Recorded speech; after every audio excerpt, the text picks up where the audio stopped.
Olá, querido, tudo bom com vocês?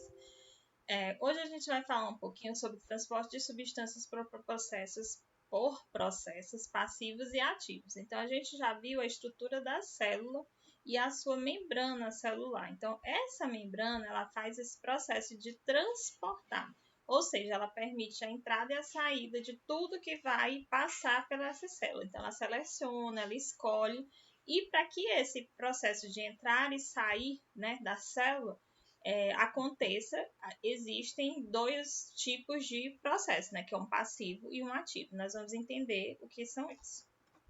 Então, a membrana plasmática ela é de fundamental importância para a vida, uma vez que delimita o espaço interno da célula, isolando o ambiente ao seu redor.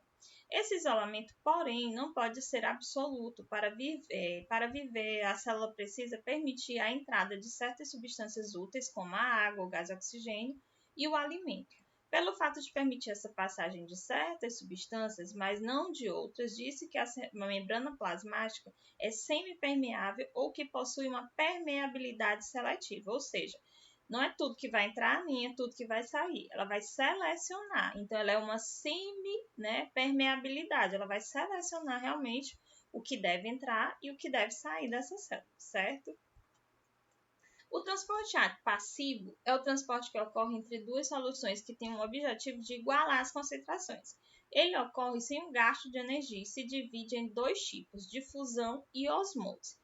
Então, tem a membrana semipermeável, o tempo, esquema passivo, ele vai permitindo essa passagem até igualar os dois lados, ou seja, as duas substâncias que tem tanto de um lado quanto do outro, dentro e fora dessa célula. Então, ele é um transporte passivo.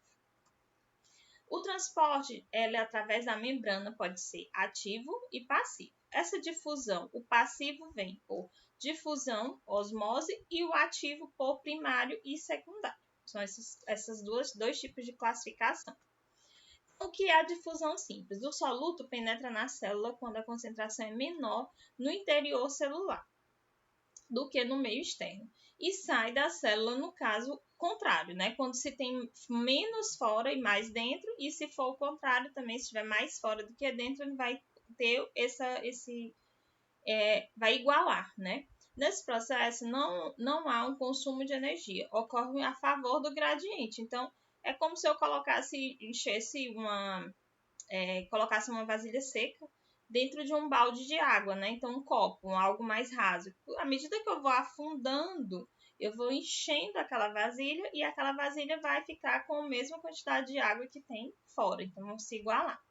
A difusão facilitada, algumas substâncias como a glicose, galactose, que é do leite, e alguns aminoácidos são grandes em relação aos poros da membrana. E não são solúveis em lipídios, ou seja, não vão se dissolver em gordura. E também impede que a sua difusão pela matriz lipídica da membrana. No entanto, essas substâncias passam através da matriz por transporte passivo, contando para isto com o trabalho das proteínas carregadoras, que são as proteínas transportadoras. Então, elas vão se unir a essas proteínas e vão conseguir entrar nessa célula através desse transporte, dessa difusão facilitada. Quem é que vai facilitar a entrada da glicose e a lactose dentro dessas células são as proteínas. Aí tem um esquemazinho mostrando como é que acontece essa difusão simples e a facilitada. A simples simplesmente tem a passagem aberta, Ele entra, penetra até conseguir se igualar os níveis de substância.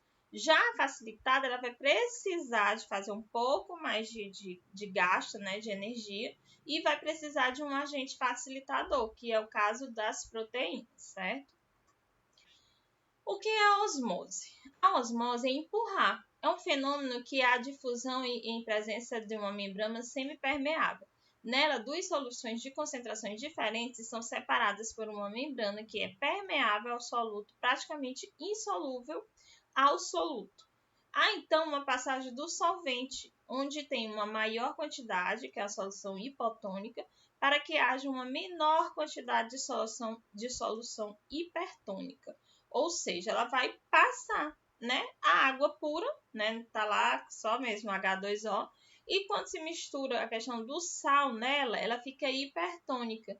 Mas você não vê, né? A água vai mudar de sabor, vai mudar de gosto, mas visivelmente você não vê. E também não tem dificuldade. Os grãos de sal, né? De NaCl, vai conseguir se dissolver naturalmente naquela água, mudando a concentração, mudando a característica, certo? Aí nós temos os tipos de meio. Um exemplo, gente, é o sangue.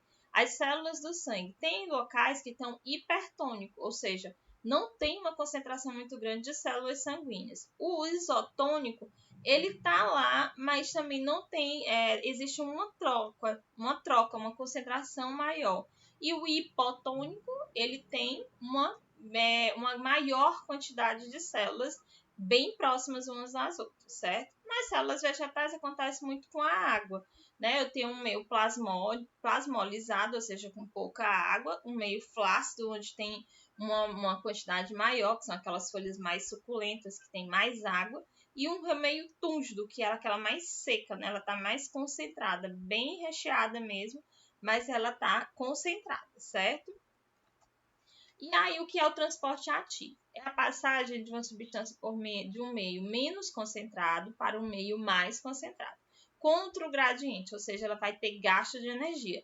Então, se eu tenho algo que está num lugar que está menos concentrado e eu quero ir para um que está mais, eu vou ter que forçar essa passagem. Então, você está, vamos supor, numa festa, tem um lugar bem perto do palco que está bem apertado, mas você quer porque quer ver lá de perto o show que você escolheu. Então você vai fazer o quê? Forçar a sua passagem entre as pessoas para chegar próximo ao palco. Então ali é um gasto de energia, ele é ativo, você está tendo que gastar para conseguir passar por aqueles obstáculos e conseguir a sua posição lá perto do palco, né? Aí, um exemplo na célula que acontece é a bomba de sódio e potássio, que é o que? Essa troca de sódio, que é o sal, com o potássio, né, que tem que atravessar a membrana com gradiente de concentração. Então, encontramos concentrações diferentes dentro e fora da célula para o sódio e o potássio. Na maioria das células, os organismos superiores à concentração do sódio é bem mais baixa dentro da célula do que fora dela. Já o potássio apresenta uma situação inversa. A sua concentração é maior dentro da célula do que fora. Então, eles vão ficar o quê? Guerreando. O sódio tentando sair e o potássio tentando entrar, certo? Então, eles vão ter essa troca, bomba, né?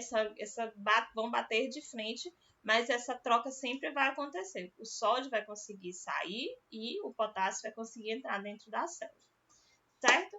Então, por hoje é só. Muito obrigada e até breve.